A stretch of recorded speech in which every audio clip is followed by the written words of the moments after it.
program tentang SIMIK ni adalah kerjasama antara masyarakat awam dan juga tentera dalam menjaga kedaulatan negara.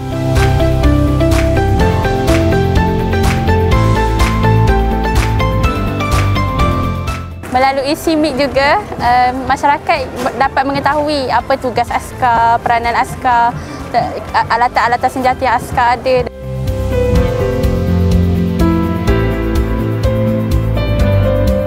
Saya mengucapkan ribuan terima kasih kepada Kementerian Pertahanan Malaysia kerana menganjurkan program SIMIK ini.